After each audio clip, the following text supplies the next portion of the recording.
Thus the heavens and the earth were finished, and all the host of them. And on the seventh day God ended his work which he had made, and he rested on the seventh day from all his work which he had made. And God blessed the seventh day and sanctified it, because that in it he had rested from all his work which God created and made. These are the generations of the heavens and of the earth when they were created, in the day that the Lord God made the earth and the heavens, and every plant of the field before it was in the earth, and every herb of the field before it grew. For the Lord God had not caused it to rain upon the earth, and there was not a man to till the ground. But there went up a mist from the earth, and watered the whole face of the ground. And the Lord God formed man of the dust of the ground, and breathed into his nostrils the breath of life, and man became a living soul. And the Lord God planted a garden eastward in Eden, and there he put the man whom he had formed.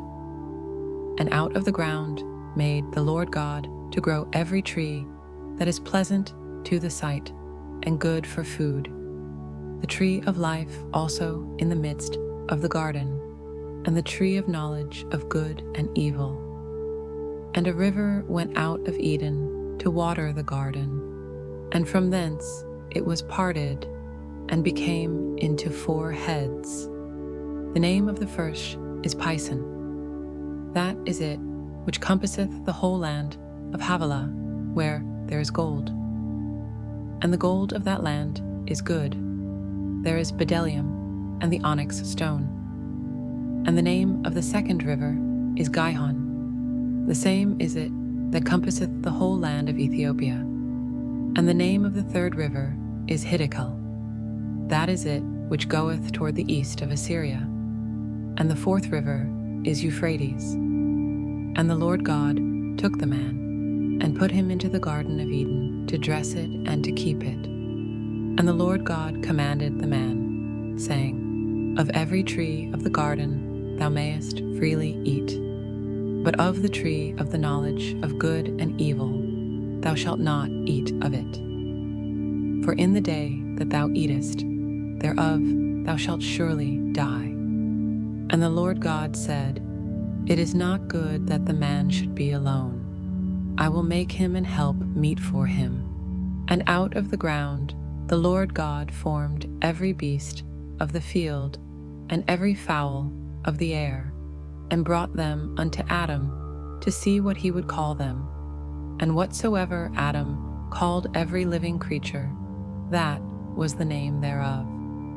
And Adam gave names to all cattle, and to the fowl of the air, and to every beast of the field. But for Adam there was not found an help meet for him. And the Lord God caused a deep sleep to fall upon Adam, and he slept.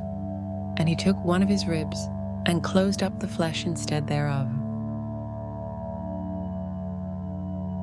And the rib, which the Lord God had taken from man, made he a woman, and brought her unto the man. And Adam said, This is now bone of my bones, and flesh of my flesh.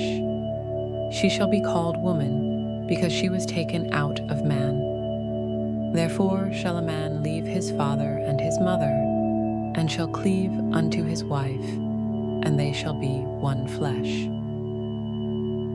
And they were both naked, the man and his wife, and were not ashamed. Now the serpent was more subtle than any beast of the field which the Lord God had made. And he said unto the woman, Yea, hath God said, Ye shall not eat of every tree of the garden? And the woman said unto the serpent, We may eat of the fruit of the trees of the garden. But of the fruit of the tree which is in the midst of the garden, God hath said, Ye shall not eat of it, neither shall ye touch it, lest ye die. And the serpent said unto the woman, Ye shall not surely die. For God doth know that in the day ye eat thereof, then your eyes shall be opened, and ye shall be as gods, knowing good and evil. And when the woman saw that the tree was good for food, and that it was pleasant to the eyes, and a tree to be desired to make one wise, she took of the fruit thereof, and did eat, and gave also unto her husband with her, and he did eat. And the eyes of them both were opened, and they knew that they were naked. And they sewed fig leaves together, and made themselves aprons. And they heard the voice of the Lord God walking in the garden in the cool of the day. And Adam and his wife hid themselves from the presence of the Lord God amongst the trees of the garden. And the Lord God called unto Adam, and said unto him, Where art thou? And he said, I heard thy voice in the garden, and I was afraid, because I was naked, and I hid myself. And he said, Who told thee that thou wast naked? Hast thou eaten of the tree, whereof I commanded thee that thou shouldest not eat? And the man said, The woman whom thou gavest to be with me, she gave me of the tree, and I did eat. And the Lord God said unto the woman, What is this that thou hast done? And the woman said, The serpent beguiled me, and I did eat. And the Lord God said unto the serpent, Because thou hast done this, thou art cursed above all cattle, and above every beast of the field. Upon thy belly shalt thou go, and dust shalt thou eat all the days of thy life. And I will put enmity between thee and the woman, and between thy seed and her seed. It shall bruise thy head, and thou shalt bruise his heel. Unto the woman he said, I will greatly multiply thy sorrow and thy conception. In sorrow thou shalt bring forth children, and thy desire shall be to thy husband, and he shall rule over thee. And unto Adam he said, Because thou hast hearkened unto the voice of thy wife, and hast eaten of the tree, of which I commanded thee, saying, Thou shalt not eat of it. Cursed is the ground for thy sake. In sorrow shalt thou eat of it all the days of thy life. Thorns also and thistles shall it bring forth to thee, and thou shalt eat the herb of the field.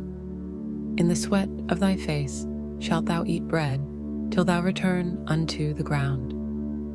For out of it wast thou taken, for dust thou art, and unto dust shalt thou return. And Adam called his wife's name Eve, because she was the mother of all living. Unto Adam also and to his wife did the Lord God make coats of skins, and clothed them. And the Lord God said, Behold, the man is become as one of us, to know good and evil. And now, lest he put forth his hand, and take also of the tree of life, and eat, and live forever.